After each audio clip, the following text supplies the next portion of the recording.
और आगे बढ़ते हुए रायसेन से अगली बड़ी खबर अब आपको बताते हैं। जिले में ठंड का असर दिख रहा है। किसानों को झेलनी पड़ रही है दोहरी मार। ठंड के बीच रात गुजारने को किसान मजबूर हैं। 10 डिग्री तापमान में जो है किसानों को रात गुजारनी पड़ रही है। उपज मंडी समिति में नीलामी के लिए करना पड़ रहा है इंतजार, और धान की आवक ज्यादा होने से लाइनें लग रही हैं।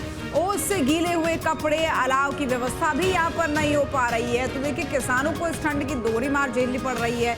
एक तरफ जहाँ ठंड अब अपना असर दिखाने लगी है, धीरे धीरे ठंड बढ़ रही है, तापमान गिर रहा है, तो वहीं जो है धान की आवक ज्यादा होने से किसानों को लंबी लंबी लाइनें लगानी पड़ रही है, जिस कारण उन्हें लाइन में लगकर कभी कभी रात में भी इंतजार करना पड़ रहा है। और रात में जब वो लाइन लगा रहे हैं तो जो है उन्हें इस ठंड से और ज़्यादा गुजरना पड़ रहा है, तकलीफें सहनी पड़ रही है, क्योंकि अलाव की कोई व्यवस्था अभी नहीं की गई है उनकी सुविधा के लिए।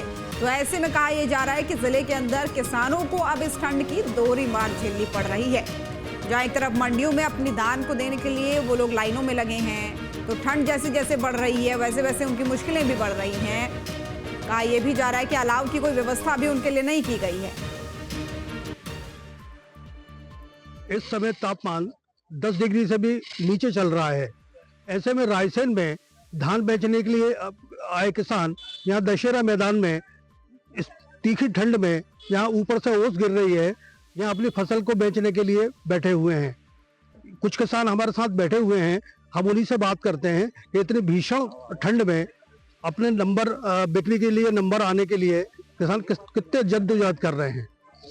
लागत आ रही है भैया ये आप काय के लिए आए हैं? धान बेचने आए। कहाँ से आए? जमनिया से आए, दीवानगंज। कब से लगे हैं आप लाइन में? लाइन में लगे 2 दिन हो गए। 2 दिन हो गए जी।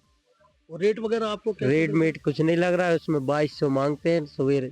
अच्छा, लीला में। हाँ, तो रेट भी नहीं मिल रहा है? रेट भी नहीं मिल रहा है और मजदूरी बहुत लग रही है उसमें, धान में लागत भी ज्यादा आ रही तो है। इतनी सर्दी में आप कैसे यहाँ ये रजाई ओढ़े बैठे हैं? वो कैसे? तो ले आते हैं तो उड़ लेते हैं, नहीं तो कभी कभी नहीं ला पाते, तो ऐसे ही रात गुजारना पड़ती ऐसे रात है। जी। भाई साहब आप बताइए, इतनी भीषण ठंड में आप यहाँ बैठे हैं? बस इसी तरह से रात गुजारते हैं जी। अभी बैठे हैं, इसी तरह से रात निकालना है हमको। सुबह नीलामी में क्या होगा, 2200 कहेगी, 1800 कहेगी, इसकी कोई गारंटी नहीं है। 2 रोज भी हो जाएंगे तो भी रुकना है। भूखे प्यासे पड़े हैं घर बार छोड़ के यहाँ पर, ये स्थिति है सर। 2-3 दिन तक नंबर? हाँ, 2-3 दिन तक ही आता है। एक दिन में 5 लाइन करते हैं बस। अच्छा जी। मतलब कितनी नीलामी करते हैं एक दिन में? नीलामी ऐसे समझ लो 500-600 ट्राली निकलती है एक दिन में। और रोज लगभग कितनी ट्रॉली आ रही है? ट्राली हो रही है यहाँ पे 1000 ट्राली, 1000 से 1200। 1000-1200 जी। आप बताइए आप कहाँ से आए? हम हलाल डैम से आए। हलाली डैम से। कब से लाइन में लगे हैं यहाँ पे? लाइन में दोपहर से आए। आज दोपहर को आए? आज दोपहर। अच्छा, तो कितना मतलब क्या भाव मिल रहा है आपको इतनी ठंड में? आप 1500 भी बोलते हैं, कभी 1600 भी, 1800 भी, 2200 भी।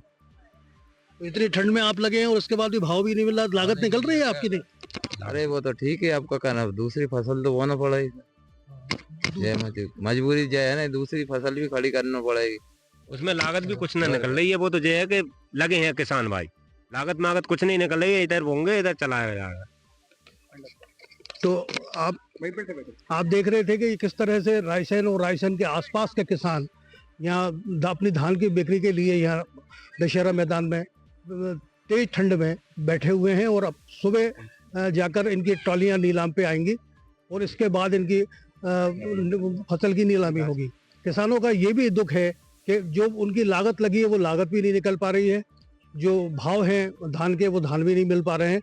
जबकि रायसेन की जो मंडी है वो धान के लिए एक बड़ी मंडी है और धान के लिए बड़ी मशहूर मंडी कहलाती है। कैमरा पर्सन युवराज के साथ दीपक कांकर, न्यूज़ स्टेट, रायसेन।